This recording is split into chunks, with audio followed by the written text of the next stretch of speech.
March 6th.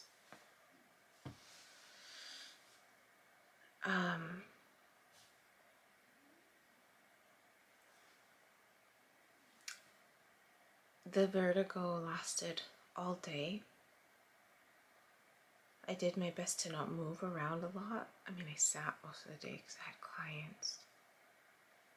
But I was very careful, like just how I would hold myself. And I would laugh with some of my clients and I can just feel it. Like I was like, I'll snap and I'll hold myself.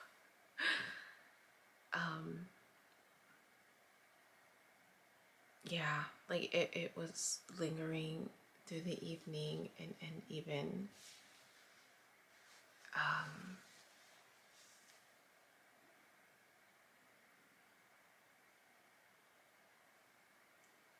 my last client ended at 9, and I was trying to, fortunately I only had like 3 notes, and I was struggling to get them done because all I wanted to do was lay down.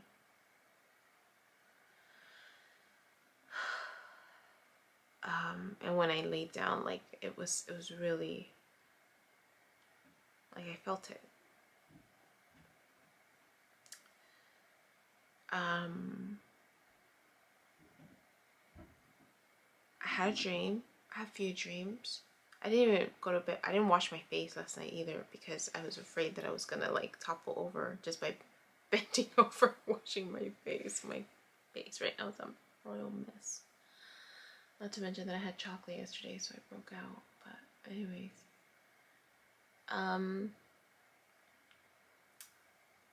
it's still the first dream. I'm dating someone. I'm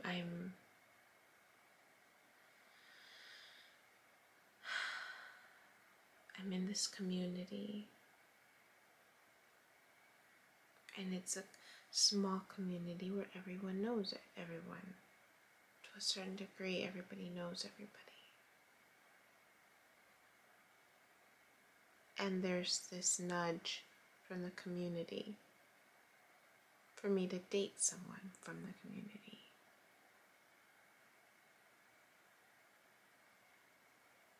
And I'm nervous about it because there's a part of me that wants to. And so they put us together.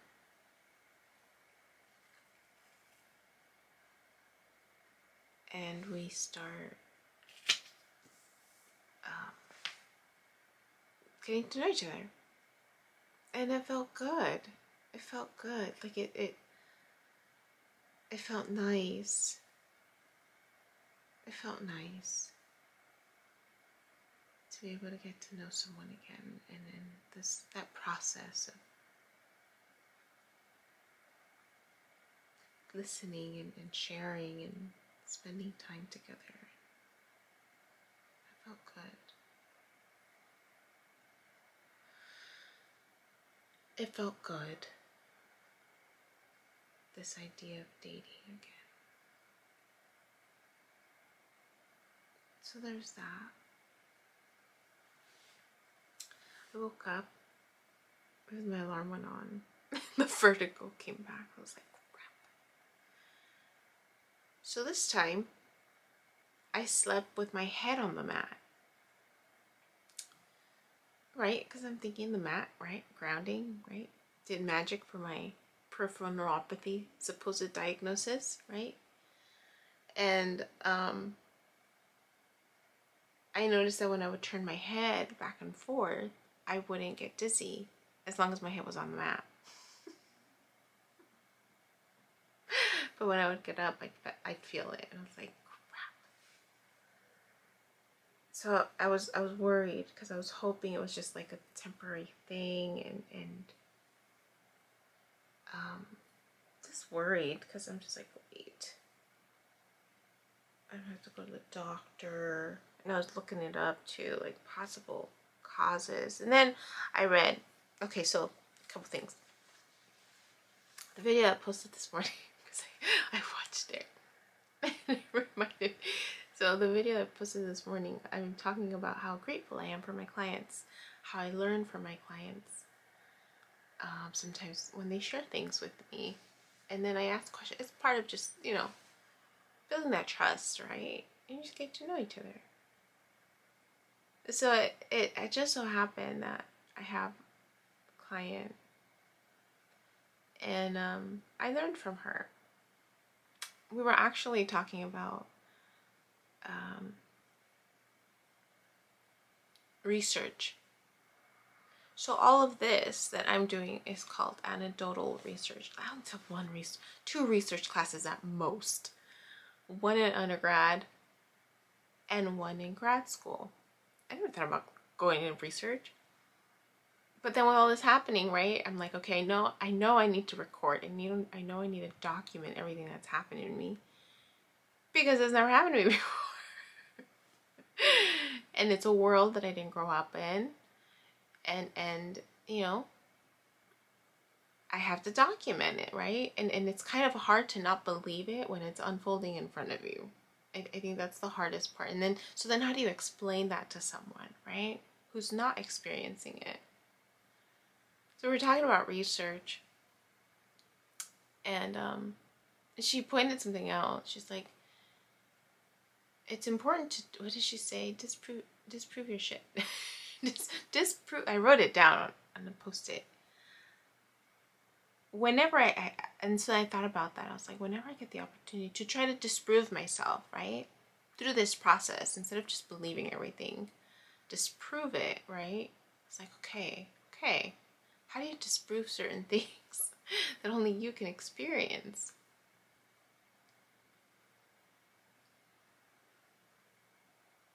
So that's what I've been thinking about while I'm trying to figure out this whole vertical stuff.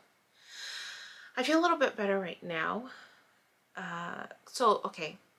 So when I went back to lay down,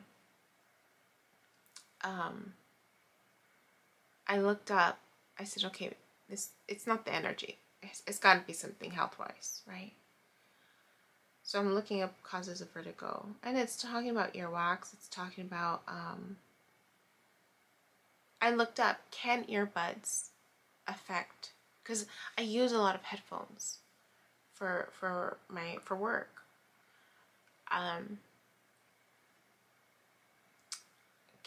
Can using headphones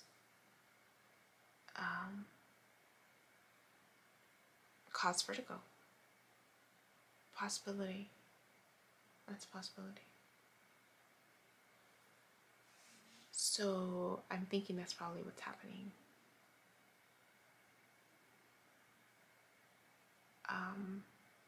Because I use headphones as a way to secure confidentiality. Not that I have to, because I don't live with anybody, but it also helps me hear better. But maybe I need to not do that anymore, and maybe buy the bigger ones, the Layla ones, Princess Layla ones, or not use them at all, is what I was thinking.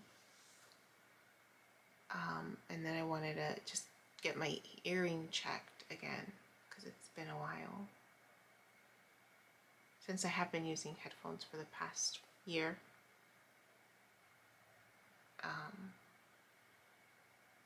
So there's that it's not, has nothing to do with the energy, but just that my ears are. Then I started thinking, I had another dream. I vaguely remember this dream a while back, where I had to record stuff about my health. So I was like, I wonder if this is it, right? I'm gonna start having health issues. There's that. My period's changing for sure. I just want to document that, because that could just be an age thing. But it's definitely, the flow is not what I'm used to. But it could be an age thing, right? I'm 40.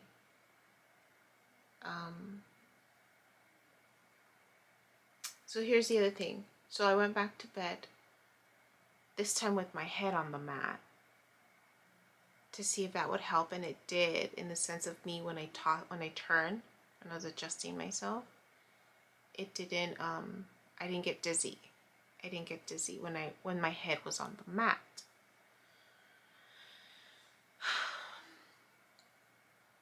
But when I would try to get up,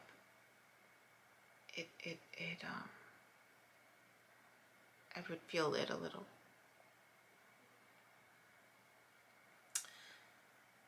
So the next round of dreams,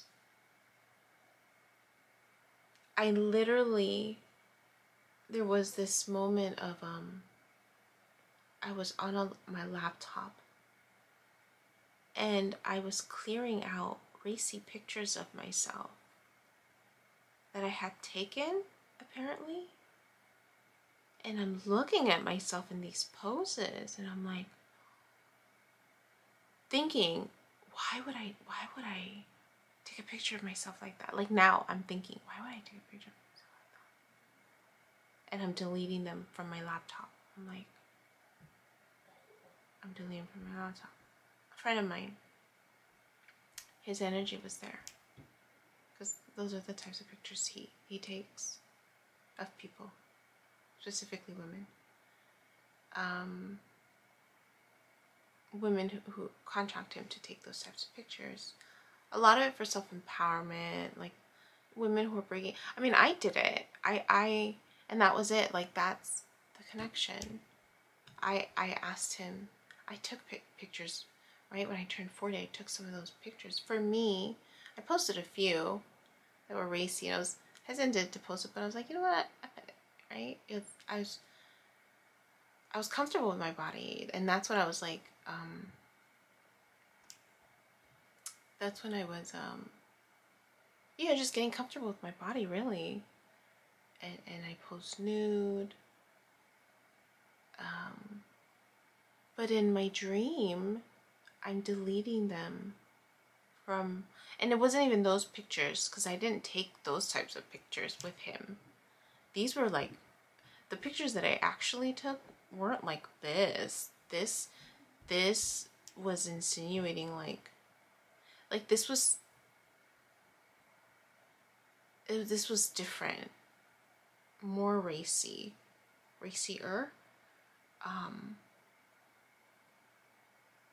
I was performing acts. So I was like, what the hell? Like, and I was deleting them from my laptop. Like, and then their voices, the source, they're there. And they're telling me, from here on out, what did they say? They said, and by them, I'm, what's her name? Oh, what's her name? The person who channels, Esther, Hicks. I think that's her name, Esther Hicks, and Abraham Hicks. They were there. And they were telling me, from this point forward, I'm at a higher vibration, is what they're telling me. I'm functioning at a higher vibration. So there's this element of like, I'm done, is what they're telling me. And I'm like, okay. And so I'm listening. I'm deleting these pictures from my laptop that I don't remember ever taking. And then it's like they're wanting me to get up out of bed. And it reminded me of that other dream that I had where I was rested, right? And they were trying to scare me to get out of bed. It felt like that. I can feel, this was another interesting dream because it reminded me of the dream that I had of this person of my past, where I was physically, like I could feel the physicalness of where I was. And I could feel myself on the bed asleep, and I could feel them pushing me to turn, like my body is turning. And I'm on my bed. I could feel the freaking energy pushing me so that I can get up. And I do, and I get up, and everything is set up similar. As they're turning me, my room is shifting, morphing almost. And then I wake up and my room looks, the same stuff is in my room. It looks slightly different where my desk is now longer. That's the only difference. It's just longer. Everything else is in the same position. And there's a door. So there's this knowing that I'm in my room, but it's different.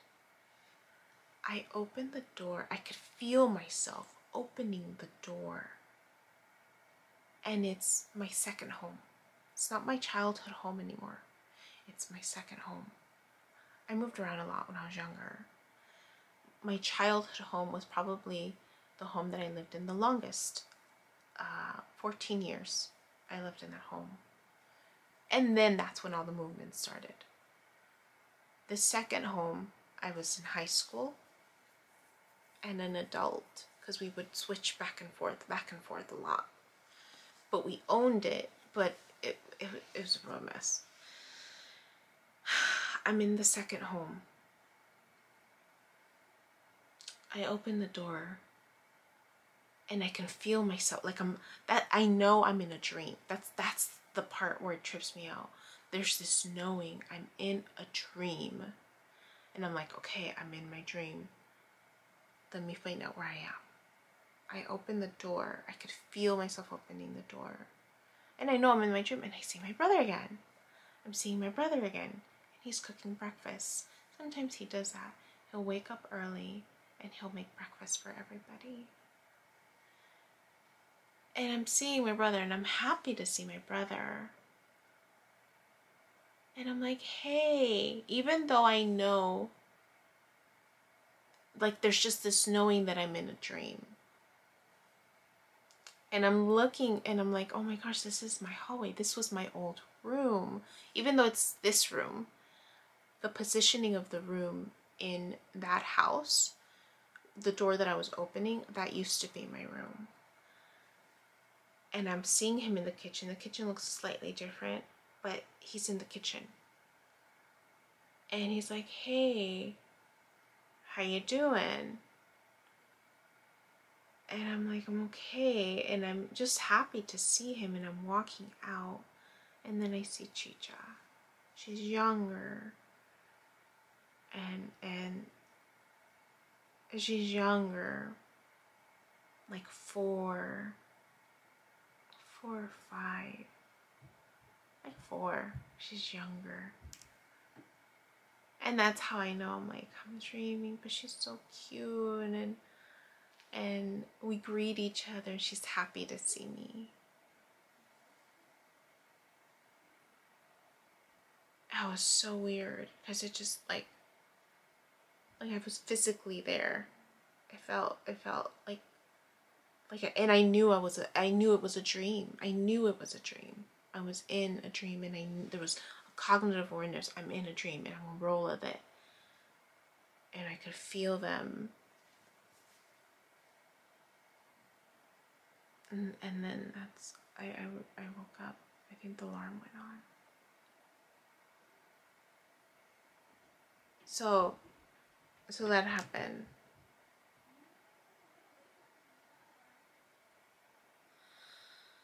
So I'm a little dizzy. I have this intense crapping. That's why I mentioned it right now, because I'm just like, oh, this is different. I don't usually get like something's off. Like clearly something's off with me. So I'm gonna make an appointment to go to the doctor and rule stuff out. I have a lot to do. And I kind of want to go back to bed, but I know if I do, they're gonna make me get up again. Oh, it's just my cramps hurt, and I'm not used to having cramps later on in the week. Like this is different. I'm off. Something's off with me right now. Something is definitely off. I need to figure out what it is. So anyways, I just want to record that. Because those were some interesting dreams. I hadn't felt the energetic experience like that in a while. Well, I mean, when I had that dream, that when they were forcing me up, it was that same feeling, like they were moving me. I could feel their energy, like nudging me when the bed was moving. And I remember thinking, oh, this feels good. But in this one, they're literally pushing me. They're pushing me. I feel the push and the pressure to get up. So funny. But okay. I need to, I guess, I'm gonna try to shower. Hopefully I don't topple over. I need to find my insurance card and make an appointment. And I've been lying on that whole show. And just get a full checkup. Gosh. Okay. Hi. My name is Yubi, and in case you haven't figured it out, this footage is capturing my experience as I learn to navigate my personal spiritual awakening. I am learning that this experience is unique to each one of us, in whatever way we believe we are embracing living our truth. This just happens to be my journey. And despite me having a graduate degree and a license in clinical social work, this by no means is intended to replace any type of mental health advice. This is just me on a personal level, documenting my experience, shedding light on the truth that I am learning and discovering for myself, and really inviting you along for the ride. If by some magical chance you find this content to be helpful in any way, shape, or form, please click the like button, share the message, subscribe to my YouTube channel. I have an Instagram account, a personal one, and one specifically for this channel that you're more than welcome to check out. I'm an open book. I have also created t-shirt designs. I'm wearing my favorite one right now, which is the North Node design, but I have that and other things that you can look at inspired by this process and journey, and I have the link in the description box as well as in the about section of my YouTube channel. So you're more than welcome to check those items out. Any type of support is great. Again, if you find this content really helpful or meaningful, sometimes when we take that step and be vulnerable, with showing what's inside our hearts and what's really our truth, we realize that we're much more connected than what we thought we were. And so I hope that as I'm living this experience, and that you find some type of truth for yourself, or find some type of ability to heal in some way just by relieving, just by knowing that you're not alone. That really has been my goal with this process, not just being able to connect with others, but really for my own healing. It's definitely been a therapeutic experience and a very creative one for myself. So I thank you, and I wish you all the best, and we'll see what else comes next for me.